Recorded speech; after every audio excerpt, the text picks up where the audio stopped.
Broadcasting live. It's America's longest running talk show on computers. It's Computer America, bringing you the biggest names in technology with guest interviews, new products, and your emails. Listen live at computeramerica.com on any device around the world.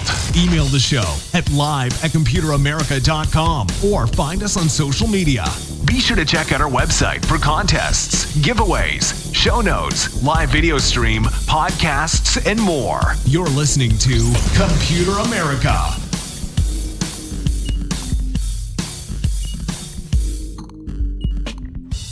Hello and welcome to the Computer America Show. We are the nation's longest running, nationally syndicated radio talk show on computers and technology. Thank you for joining us. I'm your host, Ben Crossman, and everyone out there, thank you so much for tuning into Computer America, and we hope that you are having a wonderful day and you are ready for the show. So today on the program, we have computer and technology news for the duration. It's going to be a lot of fun, and we can't wait to bring that to you because there's been a lot of stories that have come out over the weekend, and hey, it's just going to be a lot of fun. So everyone, stay around, and we're going to talk about things like the new, I think they're called the Apple AirPods, not earbuds, but AirPods, but with a catch. They're a Pro. Yeah, AirPod Pro. We're going to talk about the Air Force spaceplane that just came back to Earth after, just over 2 years in space. Yeah, completely automated. Pretty darn cool. And also probably one of the lesser, but still I think it's pretty interesting because it's kind of like the remnants of the old internet. There are no more IPv4 addresses left. Yeah, that's right. This is published actually like a week ago. Like, if you want to know how big of a non-issue this is, it happened, a little over a week ago, and hey, there you go. So, with that being said, I do want to do one thing really quickly, and really hope that they're listening. But I want to give a special birthday shout out to Bridget. She is a longtime listener of the show, personal friend, and actually my girlfriend. So I want to say happy birthday to her. Hopefully, hey, I could be there for the next one. Unfortunately, I'm able to spend it with her, but in some little ways, Bridget, happy birthday. So with that being said, everyone, let's go ahead and do computer and technology news. And that is, of course, brought to you by Computer America. Here we go. As soon as I find the button. There's the button. We got it.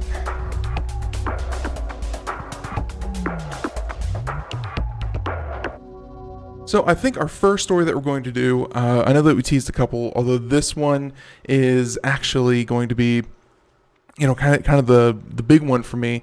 And it's because, hey, I'm a sucker for steak, and I'm a sucker for steak that was 3D printed on gelatin on gelatin scaffolding. I think anyone who knows me in a professional sense knows me that I just can't help myself when it's a gelatinous, meaty lump.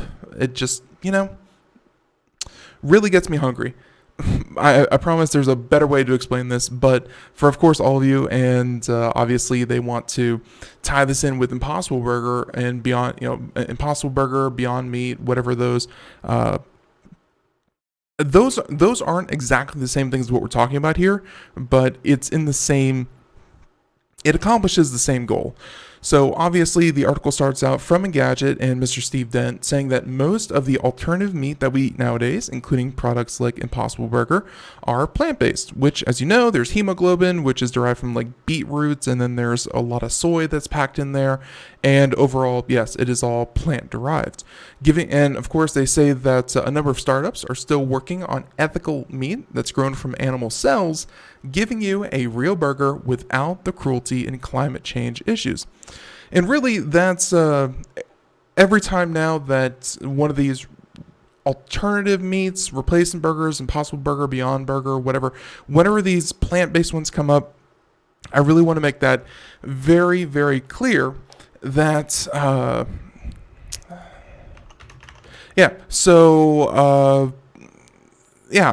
did just want to say that it's very, very clear that if you're eating one of these soy-based, plant-based vegetarian burgers, you're not doing it for health benefits. You're not doing it for taste, as we've, kind of outlined in our review, which you can still find on our website. You're doing it because, how do you put this? You're doing it because you want to curb the emission output of cows, actually raising, feeding, and making sure that cows get to the point where you can process them into meat. That takes a lot out of the environment, and it's a very, very large industry that is having very negative side effects. So that's why you eat these Impossible Burgers. It's not really to have any of the sensation that these are better than burger, and this is just my opinion clearly, but it's not because these are better than burgers, these are better than meat. No, still some of the best burgers and whatnot I've had come from real cows. It's just the way it is. This is the real thing, and this is what you should be excited about when it finally comes around, because it's all of the positives with none or few of the negatives. They said that obviously there's these burgers can be a little bit mushy thanks to the lack of the collagen. I've never had that issue, but that's what the author says here.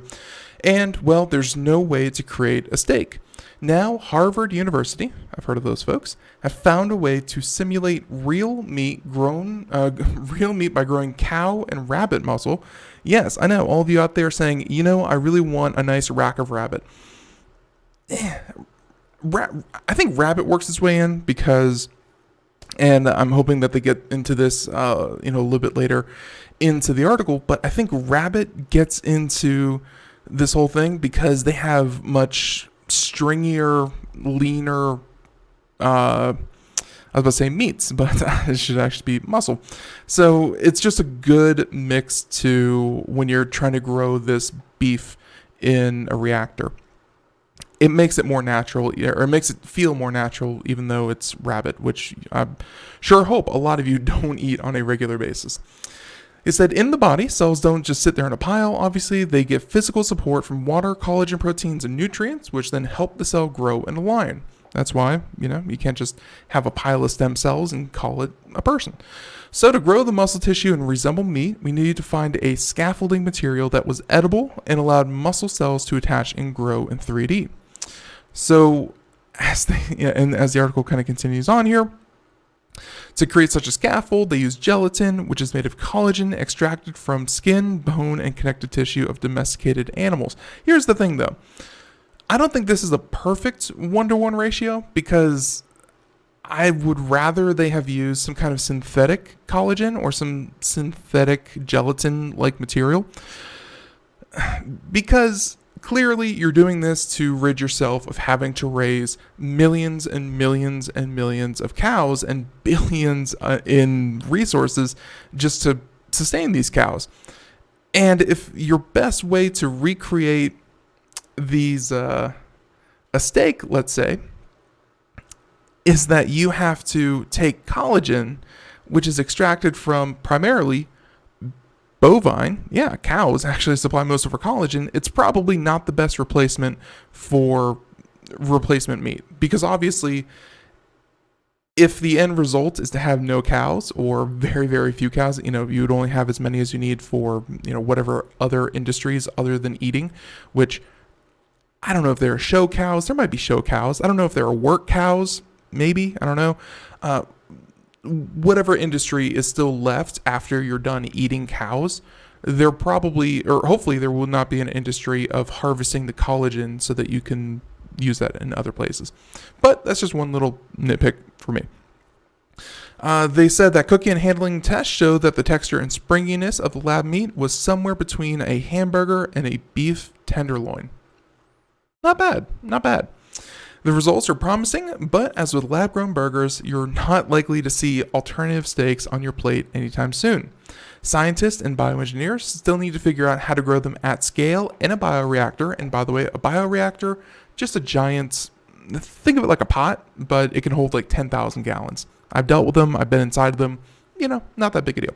Bioreactor facilities to keep up with the expected demand, which I see that as a natural, that's a good problem to have. If demand is so strong that you just can't figure out how to make the factories fast enough, give it time, give it resources, but overall, that's just a really, really good thing that the industry is, that prone.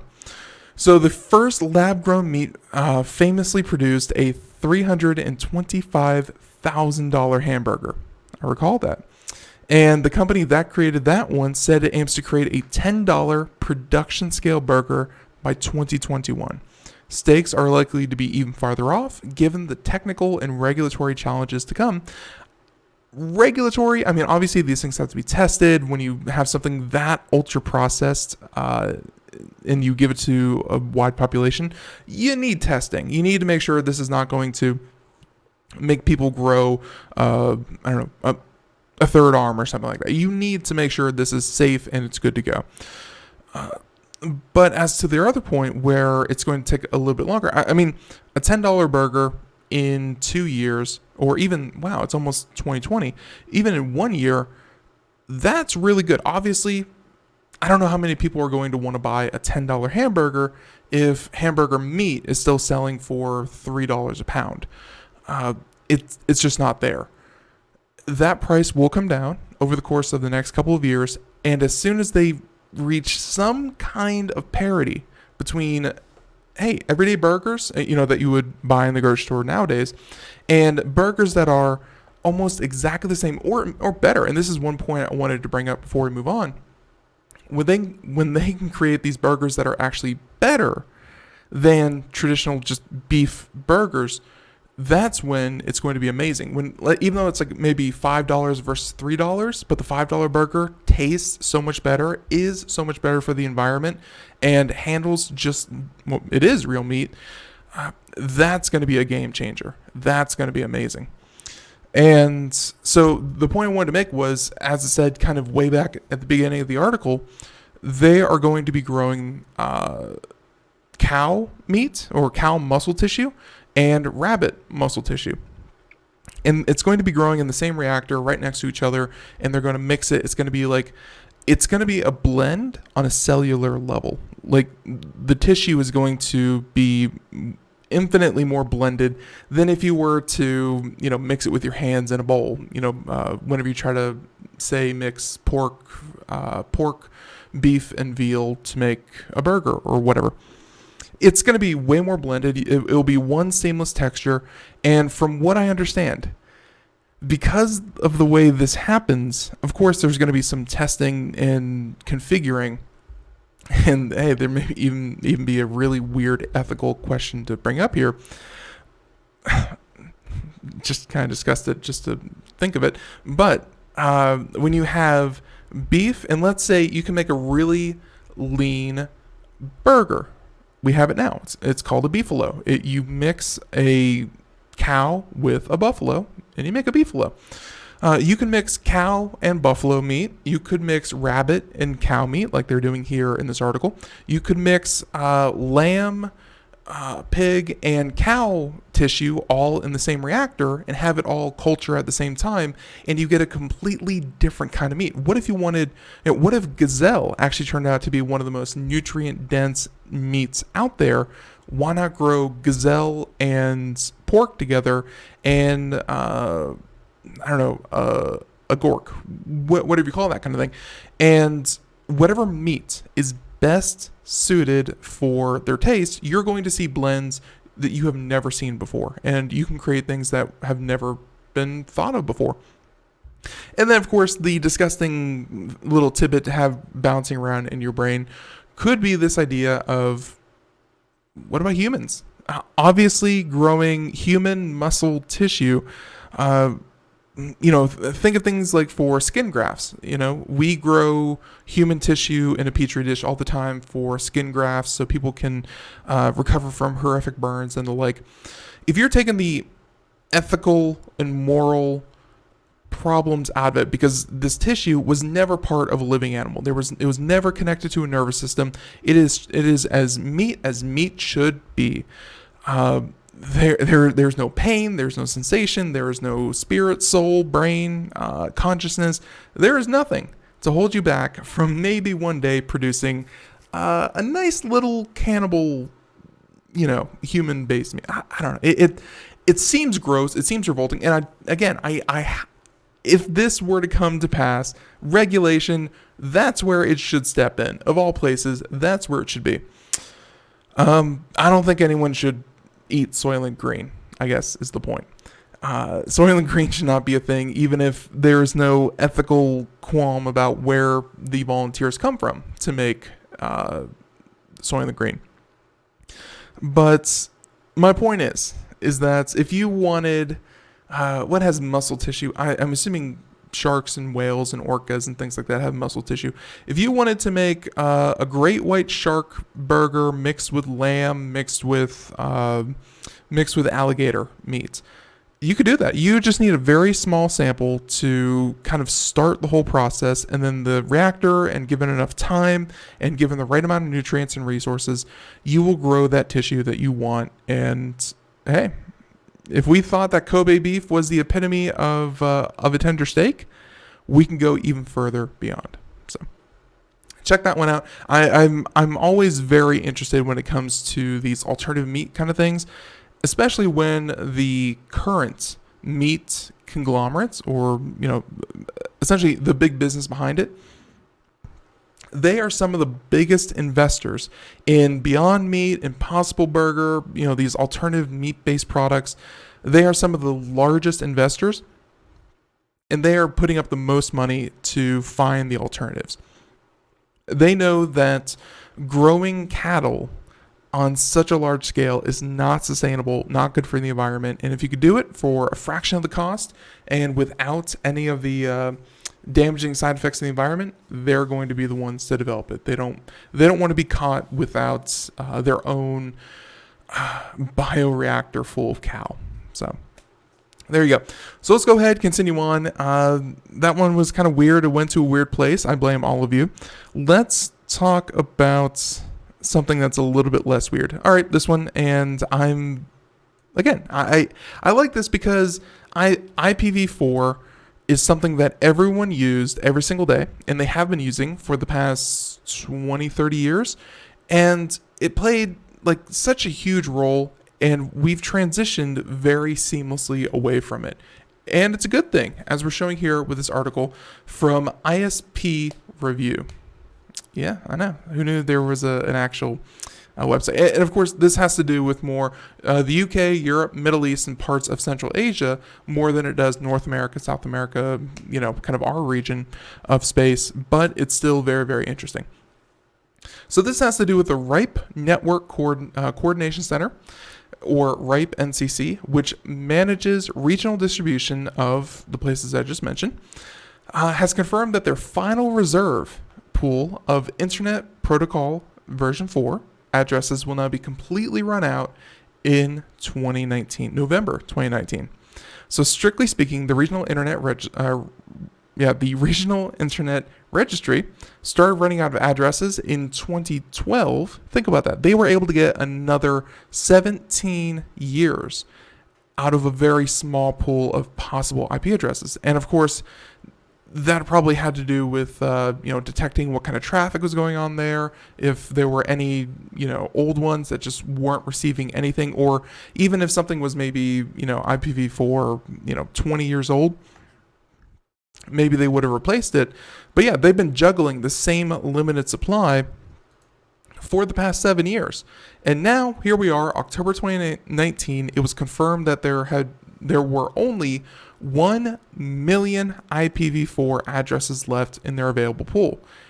And to put that into perspective, 1 million possible addresses, which out of a possible 4 billion combinations, because if you think about an IP address, I believe like it goes up to a maximum of like 255.255.255.255. And of course you could have, 1111, you could have 1001, things like that. IPv4 addresses that you had 4 billion different combinations of total addresses, and we're down to 1 billion out of 4 billion possibles. And now they have a quote here saying that they expect to run out in November 2019, and these are currently being distributed via small prefixes. So at present, the Internet Protocol v4 standard, which is part of a seamless technology that helps you connect your computer to the online world, because obviously technology and the internet, computers, things like that, if you type in computeramerica.com, the internet does not recognize Computer America. It may recognize, and they give an example IP address here, it may be able to tell 123.85.67.90. That's something a computer can understand. That's something that the software can understand. And of course, that is the purpose of your DNS, is to turn Computer America into that IP address, which is then relayed across the internet, gets you rerouted through all the tubes, and spits you out at the proper address. So running out of addresses, why would that be a problem to run out of IP addresses? It's because if you run out, if someone wanted to bring online let's say someone wanted to bring online a new website, if they wanted to assign an IP address so that, let's say a webcam could be seen by the internet and route traffic to the webcam, or even route traffic from the webcam, you couldn't do that. You would have to kick another device off the internet so that you could then have that IP address. Obviously, the ramifications of running out of IP addresses would be catastrophic. Thankfully, as noted here in the article, many ISPs, devices, and services have now introduced newer IPv6 addresses. And obviously, a lot of these devices and infrastructure. Utility management has a lot of work to do, but I think most of us should be familiar with what an IPv6 address looks like. And you can see an example of it here. The big notable difference, for those of you who have, I think everyone knows, 1.1.1.1. Everyone knows what kind of an IPv4 address looks like. An IPv6 is completely bonkers because it's there's just so many different combinations. The most notable being that they have included uppercase and lowercase letters. And check this out. We probably won't run out of IPv6. We probably won't run out of the newer standard anytime soon, because as it kind of reads here, there are 340 trillion combinations that you can have with IPv6. Obviously, going from 4 billion to 340 trillion. And if you think of, what is that? That's, let's see. So I think, 1,000 is 3 zeros. 1 million is 6. 1 billion is 9. 1 trillion is 12 zeros. So you're looking at 36 zeros. 340 followed by 36 zeros. That's going to do you for a long, long time to come. So indeed, when they surveyed different network operators, and this is from the article, and other stakeholders earlier this year, a third ranked IPv4 runout as among the top 3 challenges facing their organization. Who knew? And they even said that 54%, about half, also said that they need more IPv4 addresses within the next 2 to 3 years. Odds are there's going to be some very tough conversations to have. I'm not saying that every one of the 4 billion IPv4 addresses are currently being utilized to their maximum, but if they run out of that pool, and let's say in 2 years, they're either going to have to do some very, very deep cleaning so that they can find devices that are not currently utilizing their IPv4 address, or they're just going to have to tell these people, there's no more IP addresses for you to have. You have to make the upgrade, and that can cost millions or billions in infrastructure cost. If you think about healthcare, if you think about government organizations, things that have to be running and they have to do it very quickly, it could be a huge time sink.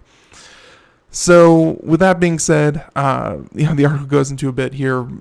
What they just said, they should run out of addresses sometime in November, and some big ISPs still have a large stockpile of IPv4s, but others that haven't deployed IPv6 may have to stretch that out by adopting awkward solutions like internet address sharing, which is a thing, and which can in some circumstances create problems for internet systems. And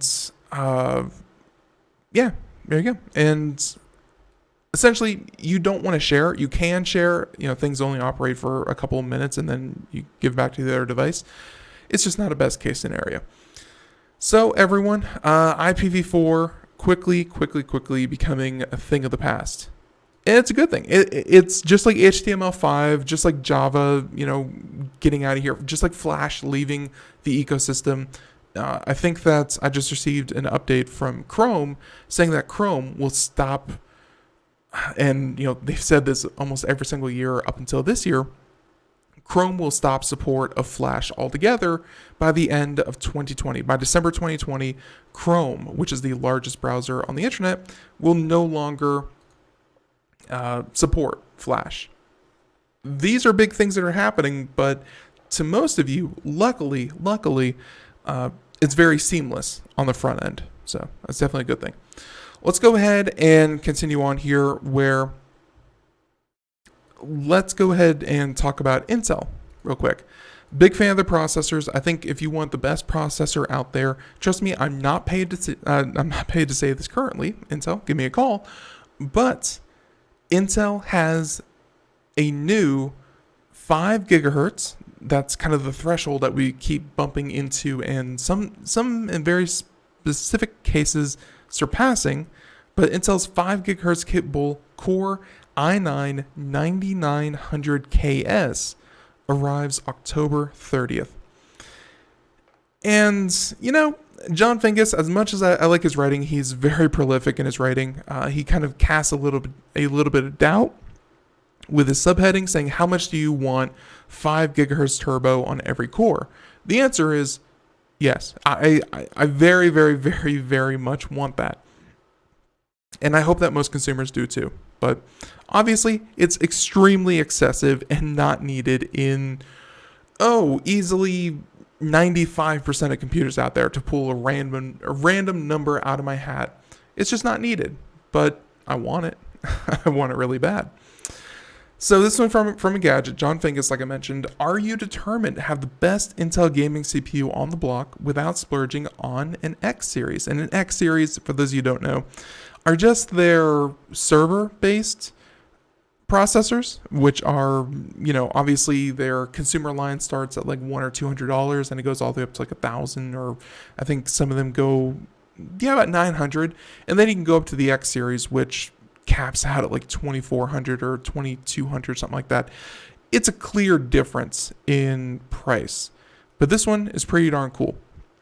You'll soon have a chance to pick one up. Intel has revealed that its special edition Core i9-9900KS processor will be available on October 30th, so just a couple of days, at a recommended price of about $500. That's pretty darn good. That is stupid good. So that's a lot to pay for a processor, and that's a lot of speed that, like we said, not a lot of people are going to need, but it's good. It's really, really good.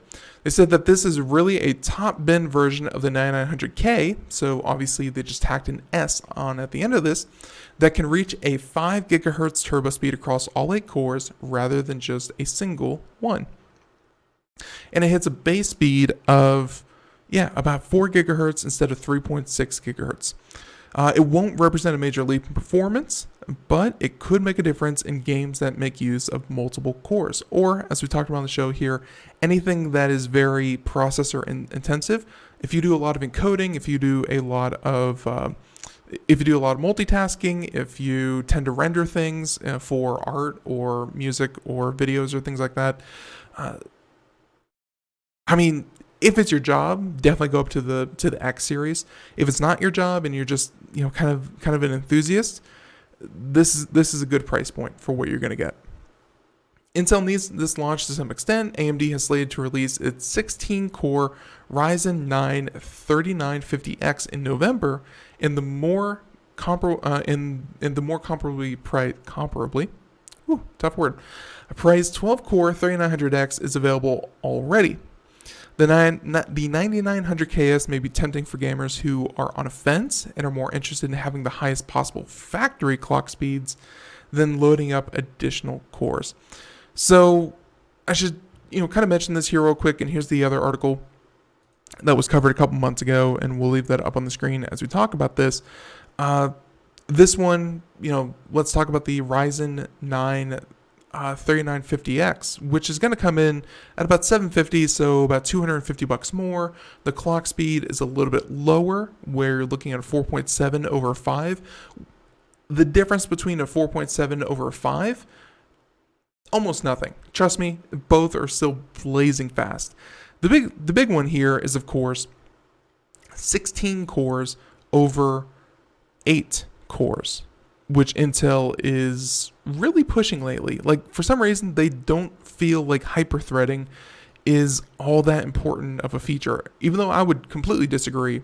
But Ryzen is definitely all in on these multiple cores. 16 core, that is excessive. Unless you're really multitasking, unless you have very specific programs that can take advantage of all that kind of thing. And when I say multitasking, I don't just mean watching a movie and browsing the internet and maybe having a cookbook up. No, I'm talking like really computer hardware intensive multitasking. Got to find a use case for it. This is good. I would, if money were no option and I had to pick one of these, I would probably go with the AMD. Even though it's like 200, as I said, money were no option, $200 more, you get 8 more cores, and on top of that, it's just a little bit slower. And of course, if you have a really good cooling system, if you had liquid cooling or something like that, you could definitely overclock it yourself to hit that 5 gigahertz threshold if you really need it, if you really wanted it. So I would say John Vingus is kind of right. AMD has a couple of very interesting products. The best of the best. I mean, hands down, Intel is going to win every single time with the X series, which are essentially repurposed server processors. But Intel has some very strong offerings for the prosumer, the pro consumer, that kind of breakpoint there. This kind of competition is exactly what we want to see, and I love to see it. I love to see the competition. They're both doing really, really well, and I think both look really good. I wish I could have them all. Now, let's go ahead and continue on. So we went from hardware to software and networking to lab-grown steaks. How about we go ahead and transition into, I wanted financials. Yeah, here we go. Financials. Fitbit. Fitbit is an organization you've probably heard of because it was really one of the first, best, and most popular Kickstarters out there. Fitbit had this Kickstarter that kicked off this entire craze of being able to track your steps, your calorie count, to really use fitness trackers and technology to really mix the two. And I think that Fitbit was purchased by, I'm sure somewhere in the article they are going to, wait, no, actually, I had that backwards. Fitbit purchased Fossil, and, let's see, Fitbit, No, not Fossil. Fitbit purchased whatever the other company is. Again, I think it'll come up in the commercial or in the article here. But let's go ahead and get talking about this. Google owner Alphabet Inc. has made an offer to acquire U.S. wearable device maker Fitbit as it eyes a slice of the crowded market for fitness trackers, smartwatches. People familiar with the matter say on Monday. Check that out.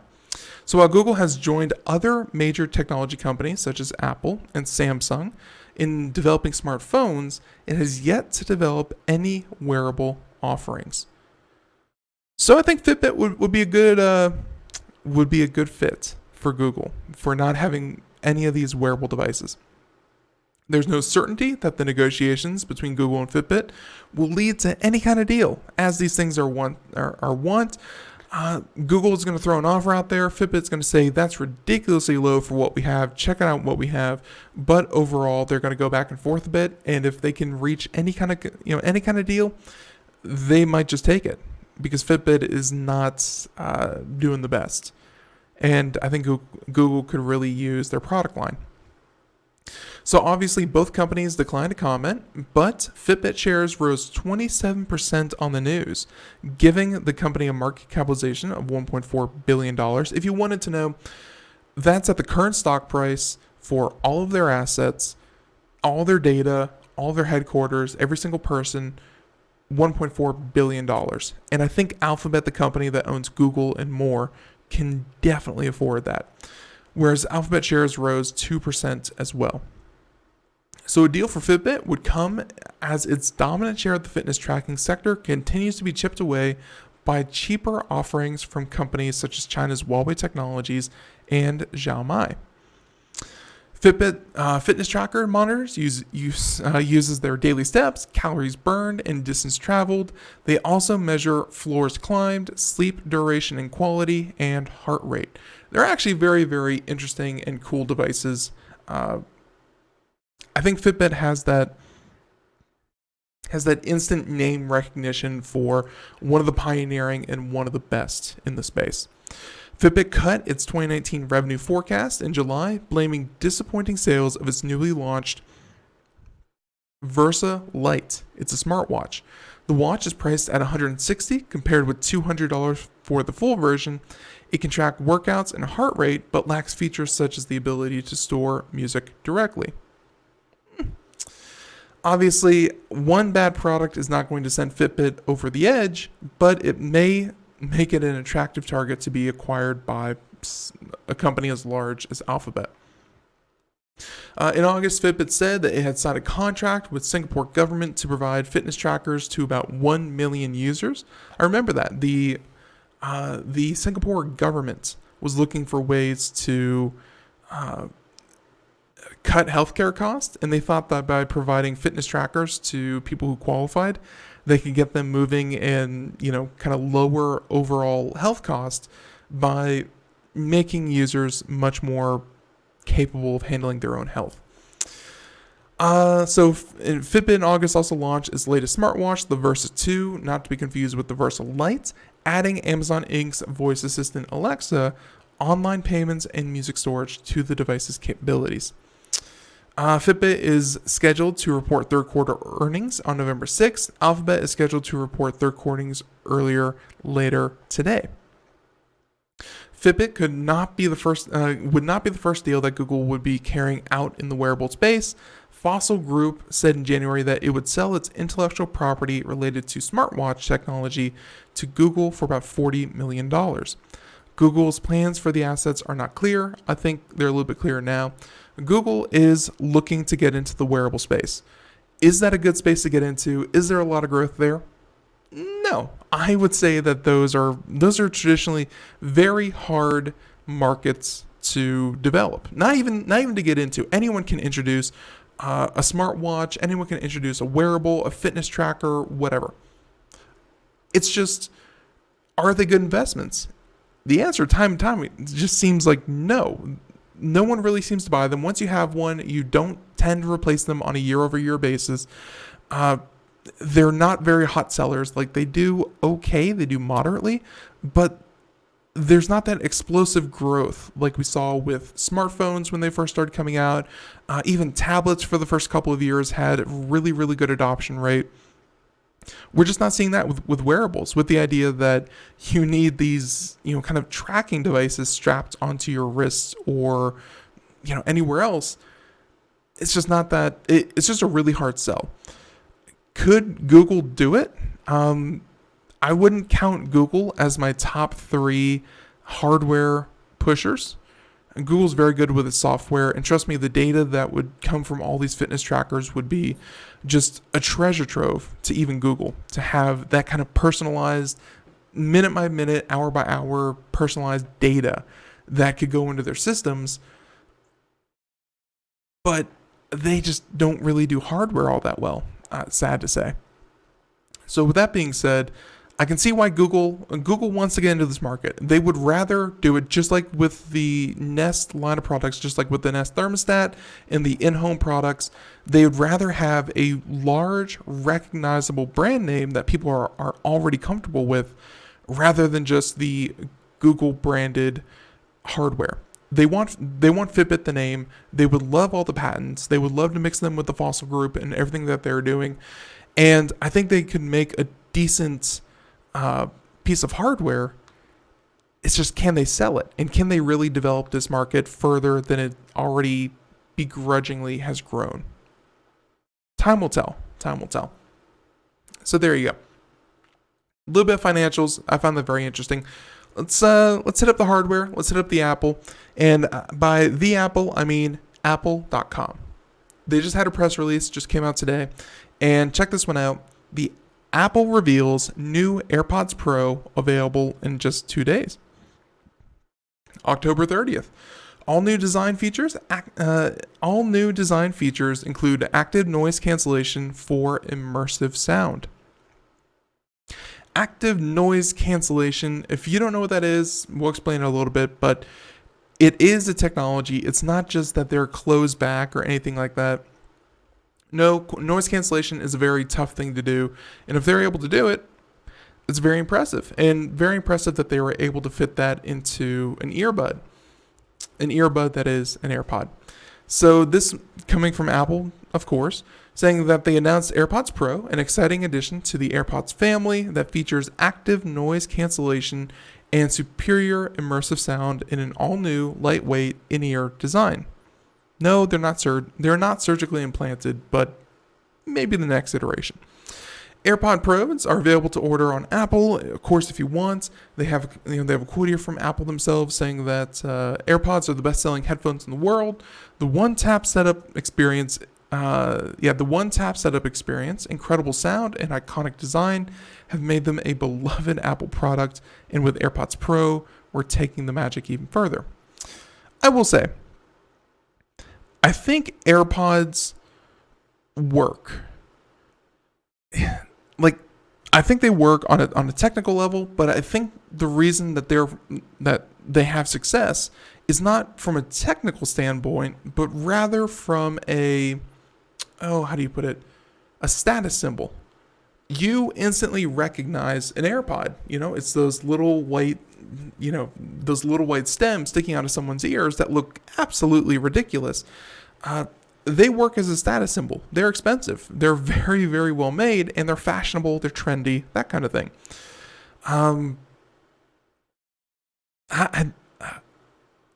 So for them to say that, we're taking that magic even further, I think they just have to stay the course on that one. The new in-ear AirPod Pro sound amazing with adaptive EQ, fits comfortably with flexible ear tips, and the innovative active noise cancellation and transparency mode. We think that customers are going to love this new addition to the AirPods family. Again, all this coming from Apple, so it's going to be full flowery PR marketing speech to have you believe that it is the absolute best. So let's skip around this article for a little bit. If you're looking at the video portion, you can see the design here. For those of you who haven't seen it, the case looks a little bit smaller, and I should say a little more stout, a little bit shorter. So compact. Let's go with the word compact. The charging case is a little bit more compact. It's the overall shape and design hasn't changed all that much. Obviously they're sweat and water resistant, making them perfect for active lifestyles, as they say. They've been able to, they use a different kind of vent system. So I'm guessing these little things are more than just kind of air intakes for what little bass these things can produce, but they're also vents so that you can keep a little bit of airflow happening in your ear.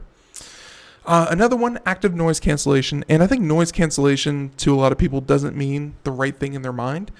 Noise cancellation is more than just having a closed back headphone. It's more than just sticking earplugs in your ear and saying, oh, look, I have noise cancellation because I'm wearing earplugs. No, not quite. Noise cancellation is an actual technology that these things use an active microphone that will sense any kind of ambient noise, anything that isn't the music, the phone call, whatever you're trying to get through your AirPods. It's able to pick up sounds outside, and it may be the noise of a train, it may be jackhammering, people, low conversation in the background. It's going to take all those noises, and it's going to use some very sophisticated software and play kind of like the polar opposite in your ear, so that it's able to actually cancel out the noises so that you don't hear them whatsoever. It's almost like it's going to filter out everyday life, and you're only going to be able to hear what you want to hear. Bose, I think, was the first one to come up with the technology. It's very, very impressive what they can do with it. And if Apple is able to do that, then these can be, over the old versions of the over the AirPod, these would be a great upgrade if they're able to do that. So let's go ahead and continue on here. They have a little breakdown of what the device looks like. Let's see. So is there anything else here I really want to kind of mention here? So, okay, let's get to the features. Let's get to battery life. And then we'll go ahead and talk about some of our other topics. So performance and battery life. They mentioned that it features 10 audio cores and powers everything from sound to Siri.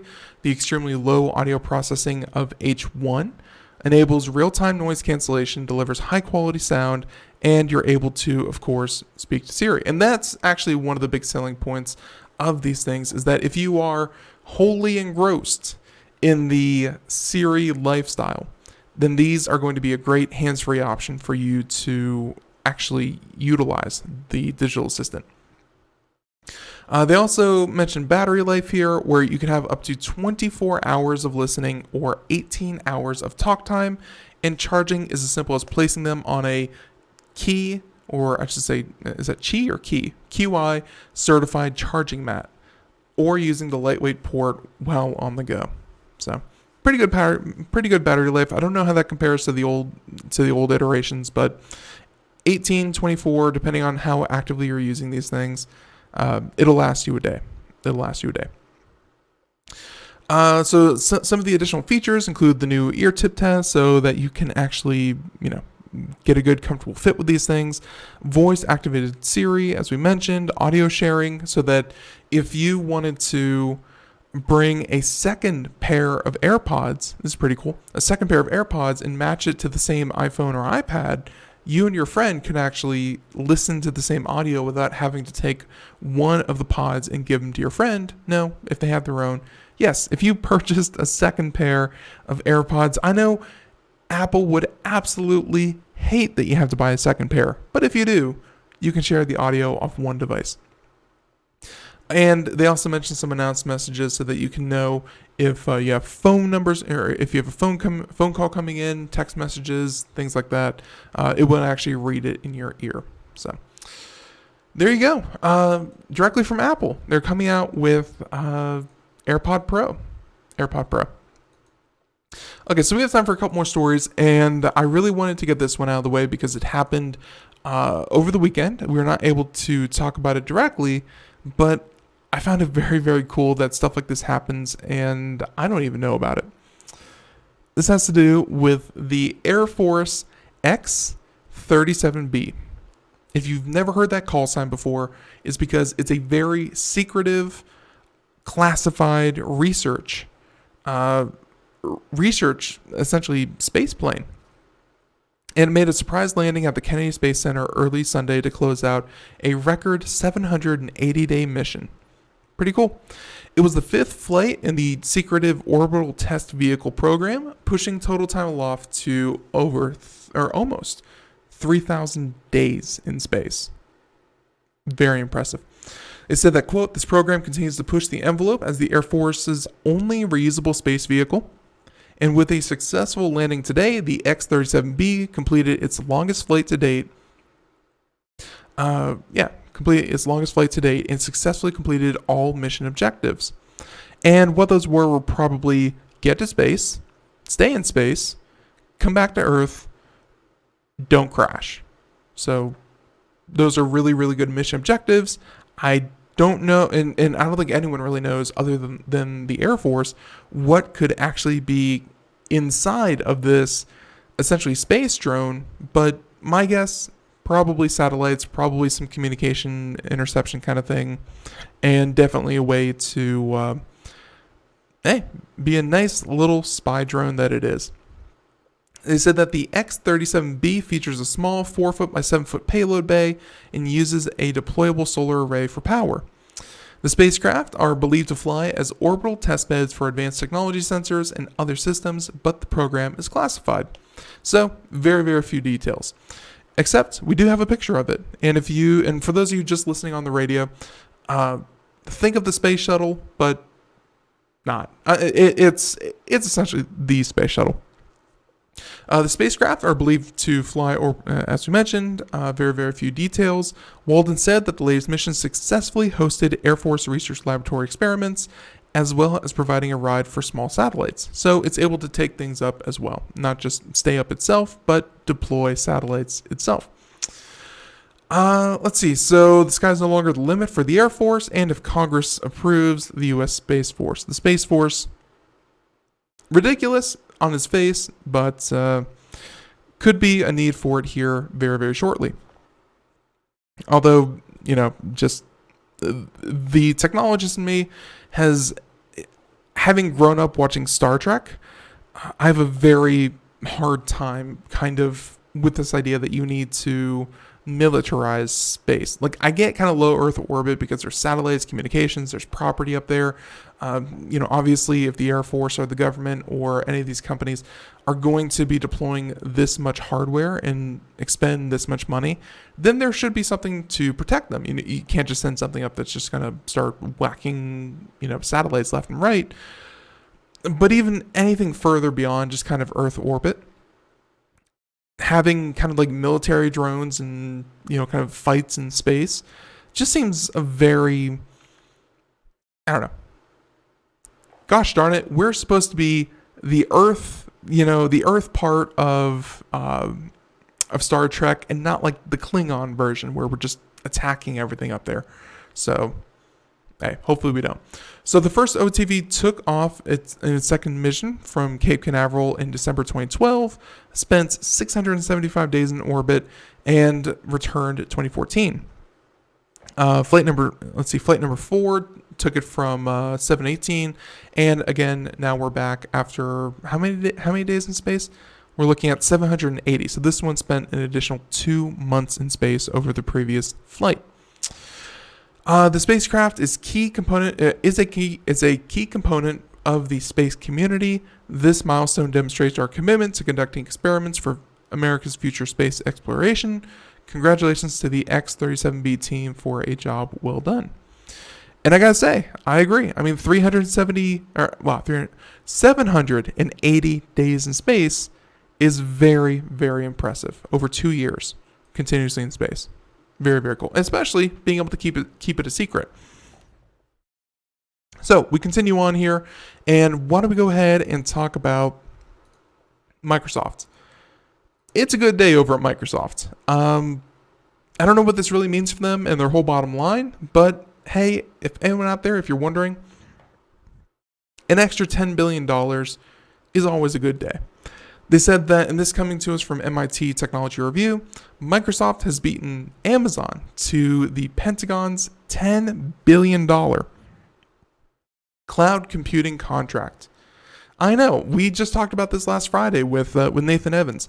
Everything is Amazon Web Services, except, I guess now we can mention, the Pentagon. The Pentagon's $10 billion cloud computing contract.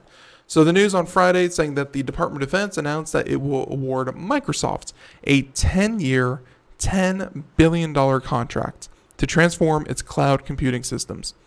And obviously Amazon has been seen as the front runner for the deal dubbed the Joint. This is pretty funny here.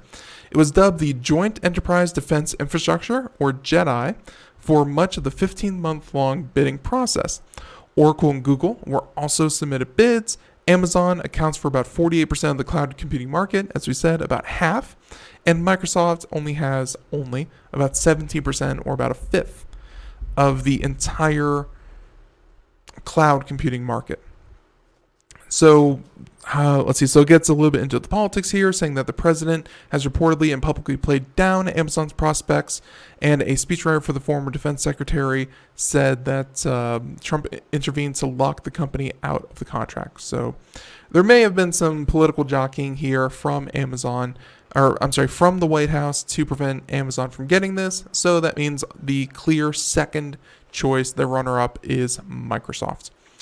The contract is, of course, is to update the Defense Department's technology stack, replacing its complex, decades-old computer network with a single cloud computing system. Let's pause right there. Part of the Pentagon's defense, and I'm sure this will still be in place, part of the Pentagon's defense is what we call an air gap. An air gap is a part of their building where no Wi-Fi signal, no satellite signal, nothing goes beyond a literal 10-foot gap, so that no computer outside of the network, physically or otherwise, can get in past that air gap. That's a huge part of their defense and keeping a lot of their systems, kind of intact. I'm thinking that it's not going to be a complete overhaul, but if it is, then they're still going to have to develop, kind of their overall networks that they use, and then of course the networks that they use within the Pentagon itself that's not connected to the internet at large. Let's see. So they mentioned that Microsoft will provide data analysis services, host classified military secrets, and switch the department over to its Office 365 software for email, calendar, and other productivity needs. It's a huge coup for the company, although it's likely going to cause some tension among Microsoft staff. Personally, I mean,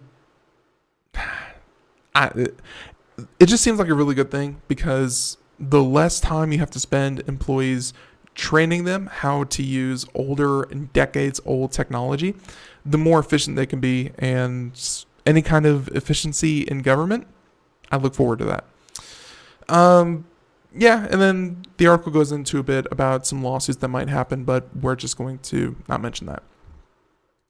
Okay, I think for our last article here, and this is an area that I really do feel like is ripe for disruption, because as much as I like PayPal, I use PayPal, every so often. It's a very good service, but it's not untouchable. What they do is just that PayPal does it better than anyone else, but they don't do it cheaper than anyone else. You know what I mean? And when you're doing things like transferring money, you can see where Apple Pay or sending money over Facebook, or PayPal, of course, is the front runner. There is room for disruption there. Other companies can definitely come in, and one of those companies that might just do that is going to be Uber, because Uber announces a deeper push into the financial services with Uber Money. Looking forward to this. Saying that ride-hailing giant Uber is making a deeper push into financial services, the company announced on Monday that the formation of a new division called Uber Money to house its efforts, which include a digital wallet and upgraded debit and credit cards.